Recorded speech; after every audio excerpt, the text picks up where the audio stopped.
Super star Rajinikanth அவர்களுடைய 100வது படம் தான் ஸ்ரீ ராகவேந்திரா திரைப்படம். இந்த படத்தை தயாரித்தவர் பாலச்சந்தர். இந்த படம் மக்கள் மத்தியில் நல்ல வரவேற்பு இருந்தாலும் வசூல் ரீதியாக நஷ்டமடைந்தது.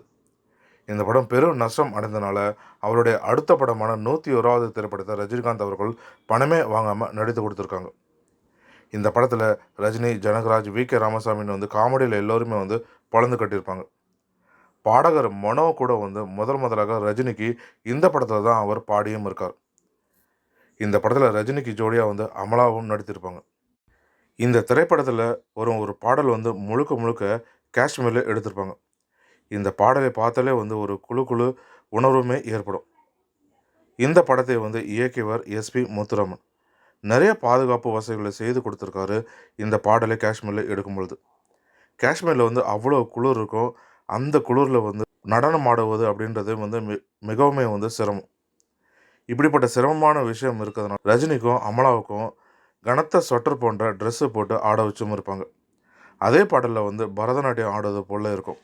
அப்போது காலில் செருப்பு போடக்கூடாது. அதனால் அந்த பனிப்பொழிவில் அப்படி நடக்க முடியாது அப்படின்றதுக்காக ஒரு ஜமுக்காலத்தை விரித்து அதில் ஆட வச்சுருப்பாங்க இயக்குனர். அப்படியுமே குளிர் தாங்க முடியாமல் ஆடி முடித்ததுமே ஓடி ஷூ போட்டிருந்த ரஜினி கால் மீது ஏறி கொண்டாங்களாம். இந்த படத்துக்கு இளையராஜா அவர்கள் தான் இசையமைத்திருப்பார். இதில் வரும் அனைத்து பாடல்களுமே ரசிக்கும்படியாகவும் இருக்கும். இதில் ஒரு புகழ்பெற்ற பாடலை எழுதியவர் கவிஞர் மேத்தா. இப்படி சூப்பர் ஹிட் கொடுத்த படம் தான் வேலைக்காரன். ராகவேந்திரா திரைப்படம் நஷ்டமடைந்த அடுத்து ரஜினிகாந்த் அவர்கள் நடித்த படம் தான் வேலைக்காரன். இந்த படத்தில் தான் ரஜினிகாந்த் அவர்கள் சம்பளமே வாங்காமல் நடித்து கொடுத்தும் இருக்கார். தன்னால் ஒருத்தர் நஷ்டம் அடையக்கூடாதுன்னு அப்படி நஷ்டம் அடைந்தது அதை எப்படியாவது ஏதாவது ஒரு விதத்தில் அவருக்கு அந்த நஷ்டத்தை ஈடுகட்டும் வகையில் ஏதாவது ஒரு வகையில் அவருக்கு ஒரு செயலையும் செய்திருவார்.